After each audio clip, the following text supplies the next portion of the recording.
Euzu billahi mineşşeytanirracim. Bismillahirrahmanirrahim. Allah Teala hamdüsüna Peygamber sallallahu aleyhi ve sellemge, aile tavabatlarga, ezvac mutahharalarga ve ta kıyametgacha keladigan jami mu'min musulmonlarga durust salomlar bo'lsin. Biz İmam Nevevi rahmetullahi aleyhininki qarilarning adab qoidalari degan kitobning Qiraat adabida ketyapmiz. İmam Nevevi rahmetullahi aleyhi qiraat adabida to'xtalib deydiki, to'plashib Qur'on o'qishning mustahabligi.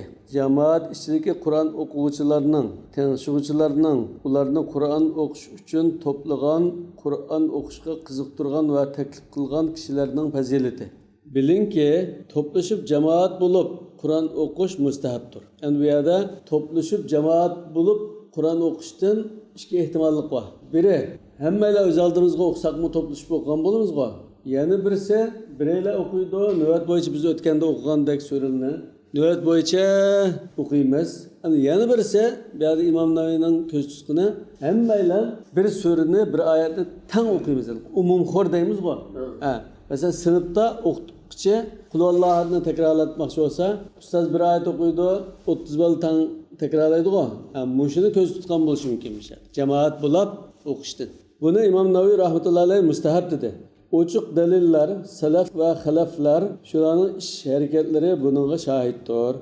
Ebu Hurayra ve Ebu Said al-Khudri radhiyallohu anhular rivoyat qilgan sahih hadisda Payg'ambar sallallohu alayhi vasallam deydi-ki, qandaq bir qavm Alloh taoloni zikr qilib, ya'ni yod etib o'ltirdi ekan, farishtalar ularning atrofiga jam bo'ladi. Ularni Alloh taolaning rahmati o'raydi. Alloh taolo ularga xotirjamlik ato qiladi va o'z huzuridagi farishtalarga ulardan mamnun bo'lganligini so'zlab berdi. Mana bu so'rinimizning aloydiligi mana bu hadisda aniq bo'ladi. Bu so'ringa kelganlar mushu hadisdagi ilohiy atoyildan mahrum qiladi. Qanday bir qavm Alloh taoloni zikr qilib o'ltirar ekan, farishtalar ularning atrofiga jam bo'ldi. Ya'ni hozir biz ko'rgan bilan o'sha atrofimizda farishtalar bor. Ularda Alloh taolaning rahmati o'raydi. Rahmat qoplab turgan gap. Biz gunoh ma'siyatdan yiroq Allohni zikr qilish jam bo'lib o'tgan altimizda. Alloh taolo ularga xotirjamlik ato qiladi va o'z huzuridagi farishtalarga ulardan mamnun bo'lganligini so'zlab berdi. Yani aşağı Adem Aleyhisselam'ı yarattıktan çağda "Kale inni a'lamu ma la ta'lamun" dedi. Siz bilmediğini bilmedin. Yani muyunda sorunlar olsa Allah Teala farishtalardan so'raydi. Merkezde bir köbeşen yığılıp oturaptı, neni yığılıp oturgan bazı bizden zikir qilib, tasbih aytib, ulug'lab oturaptı, kitaplarını tilovat qilib, kitaplarının ahkamlarini o'rganib oturaptı desa, uni boshqa bir asabdan kelmagan do'st kelmagan. Unda olsa ben onu mağfiret kılvattem. Mağfiret kılvattem degan. Müminacım ba bunun arasında asli müminacım bu ders kelmagan. Atı qarajimda bir kurşiga ishvatdi, shunun kelgansa, humul qawmu la yashqa jalisun. Mushunning izzat ikramidan, fazilatidan ular qitib qolganmi billah. Baxt saadetga erishadigan ayında fazilatli insonlar dedi. Undan keyin bu sorun Alloh taolaninki rahmati yog'digan bir sorun. Yani bu yerda Allah Teala zikir qilib o'ltirdi ekan dedi. Bu yerda to'plashib degan mazmun ya chiqdi ya chiqmaydi. Ya chiqishi mumkin, chiqmasligi mumkin. Hammalar ayrim zikr qilsaqmi, to'plashib zikr qilgan bo'lamiz. Kollektiv holatda zikr qilsaqmi, o'lim shudir. Yana Abu Hurayra radhiyallohu anhu rivoyat qiluvdiki, Payg'ambar sallallohu alayhi vasallam bunday degan. Qandaq bir qavm Alloh taolaning uylaridan, mana yuqori hadisda Allohning uyi degan gap yo'q. Mesela şunda Allah'ın uyu bulması mı? Her kında bir orunda olsa yukarı hadis del düştü. Şimdi hazır hadiste Allah Teala'nın uyu. Yani mescid. Mesela mağmu bir mescid. Mescid olmasın bireylerin uyu diyeceğini kutlasak mı? Bu mu yukarı hadistikidek del düşüdü. Peygamber sallallahu aleyhi ve sellem bundak diyen. Kandak bir kavim Allah Teala'nın uyulardan yani mescidlerden biri yığılıp Kur'an tilavet kılsa ve Kur'an üstü toxtulup onu üzere ügense Allah Teala ular xotirjamlik ato qiladi. Ularni Alloh taolaning rahmati o'raydi. Farishtalar ularning atrofiga jam bo'ladi. Alloh taolo huzuridagi farishtalarga ulardan mamnun bo'lganligini so'zlab berdi. Bu hadisni Imom Muslim rivoyat qilgan, Abu Davud mu Buxoriy bilan Muslimning shartiga uyg'un sanad bilan rivoyat qilgan.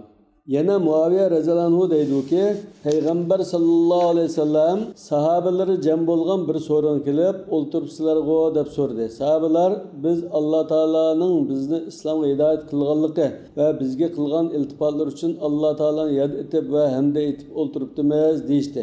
Peygamber sallallahu aleyhi ve sellem Cibril kelib manga Allah Taala'nın sizlar bilan farishtalarga faxrlanayotganligini yetkizdi dedi. Bu hadisni İmam Müslim, İmam Tirmizi ve İmam Nesai'ler rivayet qilgan, Tirmizi hasan degan. Yani bu sahih hadis. Demek aşu sizlar bu kan töküdigan, buzuqchilik qiladigan mahluqotni yaratamlar degan farishtalarga Allah Taala mushunda so'rinda o'tganligini ko'rsatib turib, bunda ibodat qilamkan, qilmamkan, hammasi buzuqchilik qildi degan gap yo'q deb ko'rdingmi bandalarimda faxrlandi dedi. Bu vaqt kelgan hadislar nihoyat ko'pdir. Darimi sanad bilan rivoyat qiluvdiki Ibn Abbas radhiyallohu anhu kimki Allohning kitobidan bir oyat anglasa, u oyat u kishi uchun nur bo'ladi degan. Abu Bakr ibn Abi Davudning rivoyat qilishicha, Abu Darda radhiyallohu anhu bir to'p kishilarga Qur'ondan dars beradi. Ularning hammasi tang o'qiydi. Hozir meyada to'plashib kollektiv o'qishdan bo'lsa mana meyada chiqdi. Iniq. Yani hozir bu sahabening ish izlari. Demak, o'rgatgan chaqda, sinfda, qarixonda bir oyat ustoz o'qisa, 20 o'quvchi bo'lsa, tang takrorlasa, mushuni o'qishadi. İbn Abi Davud yana yig'ilib Qur'on o'qishning fazilati haqida salaf va xalaflarning fazilatli kishilardan va ilgari qozilardan nurg'un rivoyatlarni keltirgan. Hasan ibn Atiya bilan İmam Avzai ikkaylan Damashq masjidida tunji bo'lib to'plashib Qur'on o'qishni paydo qilgan kishi Hisham ibn Ismoildir. Bu Damashqqa Abdulmalik ibn Marvonning yeniga kelgan edi degan. Ya'ni bu tabiinlardan ba'zilar shu kollektiv o'qishni shu chog'da boshlab ketgan. Ya'ni o'qitish, o'rgatish uchun. Abu Bakr ibn Abi Davud rivoyat qilgan Zahhak ibn Abdurrahmonning yig'ilib Qur'on o'qishini inkor qilib, men Rasululloh sollallohu alayhi vasallamning sahobalar bilan ko'rishgan, ularning hech birining bunda qilganligini anglabmi, ko'ribmi boqmagan deganligini va Ibn Vahabning men Malikqa, Imom Malikqa demakchi, tabiinlarning hammasi yig'ilib bir surani o'qib tamomlaganligini ko'rganmidilar desam, u undaq o'qishni inkor qildi va undaq o'qishni ayblab, ya'ni ko'rmagandim dedi va uni ayblab, ular undaq qilmaydi, faqat biri yana biriga o'qib berib tinchlatdi dedi deganlikka kelsak, ularning bu inkori salaf va xalaflarning ish izlariga va dalillarining taqozosiga zid bo'lganligi uchun e'tiborga ilinmaydi. Biz ilgari bayon qilgan yig'ilib Qur'on o'qishning mustahabligi kuchli qarashdir. Lekin yig'ilib Qur'on o'qishning shartlari bor. Biz bu shartlarni ilgari so'zlab o'tdik. Yig'ilib Qur'on o'qiganda chaqchaqlashmaslik, kulishmaslik, adab qoidasi dedi-ku. Şu şartlarga rioya qilish lozim. Alloh eng yaxshisini bilguchidir. Ammo kishilarni Qur'on o'qish uchun to'plaganlarning fazilati haqida nurg'un oyat hadislar kelgan. Masalan, Alloh taolo va ta'awanu alal birri vat taqvo. O'zaro yaxshilik va taqvodorlikqa yordamlashinglar degan.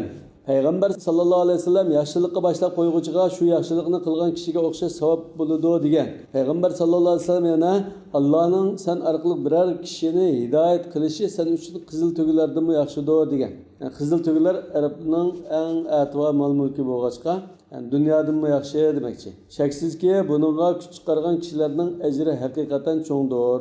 Qur'onni aylantirib o'qish. Aylantirib o'qish deganimiz bir to'p kishilarning yig'ilib, bir kishi Qur'onning 10dan biri yoki bir para degandek ma'lum bo'likini o'qib to'xtasa, yana bir kishining to'xtagan yerdan davomlashtirib o'qishi, keyingisining yana oldidagi kishi to'xtagan yerdan davomlashtirib o'qishini ko'rsatdi. Bu durust va yaxshi ishdir. İmam Malik rahimahulloh bu haqda so'ralganda bo'ladi deb javob bergan. Yani bu Türk'ün mukabele deb onayla yığılgan bo'lsa bir safidan o'qib bunda tinchibmadi, shuni aylantirib o'qishadi. Qur'onni ullik ovozda o'qish. Bu ahamiyat berishlik muhim temadir. Ma'lum bo'lganki, Qur'on Karimni ullik ovozda o'qishning mustahabligi haqida Sahih Buxoriy va boshqa hadis kitoblarida nurg'un hadislar kelgan. Shundaqla ichida past ovozda o'qishning mustahabligi haqida nurg'un dalillar kelgan. Biz bu dalillardan az bir qismini asl manbasini ko'rsatgan asosda so'zlab o'tamiz. İmam G'azzali qatorliq ulamolar aytadiki, bu haqdagi turli hadislar va ashab-ı kiramlarning ish izlarini jamlaganda shu yakunga berish mumkin. Past ovozda o'qish riyodan yiroq. Shuning uchun riyodan ansirgan kishining past ovozda o'qigani yaxshi. Agar riyodan ansirmasa, ullik o'qish afzal. Chunki qiroatni boshqalarga anglatish ham savobliq amalni ko'paytiradi. Hem başkalarına faydası yetidir. Köpke taliq menfaat, birge taliq menfaattin evzeldir. Üllük okuş okuvchinin kalbini uyg'otadi. Zihnni o'qigan oyatlarning ma'nosini tafakkur qilishga markazlashtiradi. Qur'onni butun diqqat bilan tinglashadi. Uyquni qochirdi, texmi tetiklashtirdi. boshqa bexud va uxlayotgan kishilarni uyg'otdi va ruhlantirdi. Mushu niyatlardan birarsini ko'ngliga puksa, illik o'qish afzal. Agar hammani niyat qilsa, aslab ajrga erishadi. Shuning uchun biz Qur'onga qarab o'qish afzal deymiz. Demak, İmam G'azali qarilarning va olimlarning ba'zilari Qur'onni illik o'qish afzal, ba'zisi o'qish afzal degan ikki qarashni muvofiqlashtirib, agar riyodan jiroq bo'la olsa illik o'qisin. Riyoxurlik kirib qolgandek ahvoli bo'lib qolsa, o'sha ishida o'qisin. Chunki riyo degan xatarlik bir illat demakchi. Uning ustiga illik o'qigan taqdirda, riyodan xoli bo'lgan taqdirda illik o'qisa, asli tutishga, yodlashga foydasi bor. Ana buni agar Qur'on qarab turib o'qisa, texmo asli tutishga yordam bo'ldi. Ba'zan biz muzokara deymiz, yezib, illik o'qsang texmo esingda qoladi deymiz. Odatda biz darslarda shunday yezib takror. Mana bu masalaning hukmidir. İmam G'azali o'shani bu masala naridan-narigacha bizga ixchamlab yakunlab berdi. Bu vaqtdagi hadislar nihoyat ko'p bo'lib, men bir qismiga ishora qilib o'tmoqchiman. Say hadisda Abu Hurayra radhiyallohu anhu deydi-ki, men payg'ambar sallallohu alayhi vasallamning Alloh hech narsaga Qur'onni yaqimliq ovozda ullik o'qigan payg'ambarga quloq solgandek quloq solib boqmadi deganligini anglagan edim. Buni Imom Buxoriy va Muslimlar rivoyat qilgan.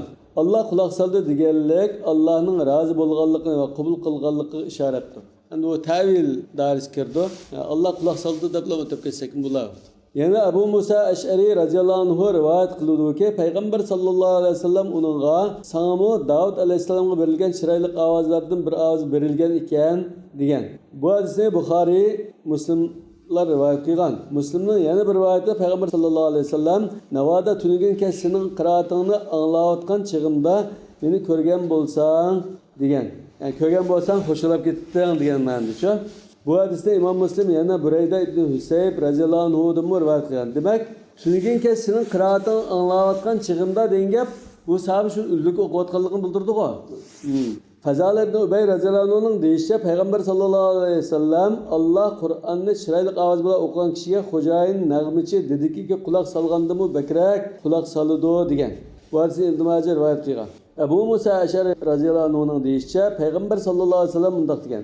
Men Ash'ariylarning kechidagi ovozini toniy olmayman. Garchi men ularning kunduz tushgan o'rinlarini ko'rmasam-mo, kechsi Qur'on o'qishlaridan turayotgan joyini bilib olaman degan. Sayyinda kelgan hadis. Ya'ni bular Qur'onni mo'nliq o'qiydi ekan, Ash'ari qabilasi. Kechsi ko'chada bo'lsa, u o'yinning kimning o'yligini bilmasmi? Ma uydan shunda mo'nliq Qur'on tilovat ovoz chiqsa, o'sha Ash'arilikning uyi ekan deb bilib olaman demoqchi. Endi uni ulug' o'qganligini bildirdim o'sha. Barayda Azib radhiyallohu anhu rivoyat qildi-ki, o'sha radhiyallohu anhu dedi. Chunki Azibmi, ya'ni otasi sahaba, payg'ambar sallallohu alayhi vasallam Qur'onni ovozinglar bilan zinnatlanglar degan. Zayyinul Qur'ana bi aswatikum. Bu hadisda Abu Davud, Nasai va boshqalar rivoyat qilgan. Abu Bakr ibn Abi Davud Ali radhiyallohu anhu rivoyat qildi-ki, Ali radhiyallohu anhu masjidda Qur'on o'qiyotgan kishilarning jaranglik ovozlarini anglab, ularga xushallik yer bo'lsin. Ular payg'ambar sallallohu alayhi vasallamning eng yaxshi ko'rgan kishilar edi degan. Ya'ni ahli suffa o'qiyotgan bo'lishi mumkin. Ya'ni ullik Qur'on o'qishini ko'rsatdi. Qur'on Karimni ullik ovoz o'qishning durustligini isbotlaydigan nurg'un hadislar bor. Bu vaqtdagi sahaba va tabiinlarning so'z va ish harakatlarini sanab tugatgili bo'lmaydi. Buni deb yurmsakmi hamma kishiga mashhurdir. Bularning hammasi riyo va mag'rurlikdek nachar illatlar bilan suhbatlanib qilishdan, zillat kuchib qilishdan xotirjam bo'la oladigan, birovning namoziga daxl qilmaydigan kishilarga qartilgan. Bu vaqtda bir qism salaflarning biz yuqorida bayon qilgan ishlardan saqlanish uchun ichida o'qishni tanlaganligimi naql qilingan. Misolga olsak, Amash deydi-ki, İbrahim Naxayning yoniga kirsam, u Qur'on o'qiyotgan ekan. Bir kishi kirishga ruxsat so'radi, u Qur'onni yo'gab qo'ydi va meni davomli Qur'on o'qiydi ekan deb o'ylab qolmasin dedi. Ya'ni riyodan saqlanish uchun yo'gab qo'yibdi. Abul Aliya deydi-ki, Rasululloh sallallohu alayhi vasallamning sahobalari bilan o'tirgan edim. Bir kishi "Men bugun kecha munchilik Qur'on o'qidim" degan edi. Ular "Mana endi o'qigan Qur'onning nasibasini elib bo'ldim" dedi. Ya'ni bu riyoga kirib qolsa demakchi. Ama riyo kirmaydigan bo'lsa, masalan biz hammadan Qur'on o'qishimiz deyishib, men manchilikni o'qiy oldim. Sizlar qanchalik o'qinglar deyishgan bo'lsak, u dair kirmaydi. Hamda riyo dair kirib qolgan bo'lsa, u Qur'onning nasibasini shu so'z bilan olib bo'lgan bo'ldi. Oxirat savobi yo'q demakchi. Uqba ibn Amir radhiyallohu anhuning buni hadisi ular uchun dalil bo'ladi. U deydiki, men payg'ambar sallallohu alayhi vasallamning Qur'onni unlik o'qigan kishi oshkora sadiq qilgan kishiga, past ovozda o'qigan kishi bo'lsa, yoshirin sadiq qilgan kishiga o'xshash deganligini anglagan edim.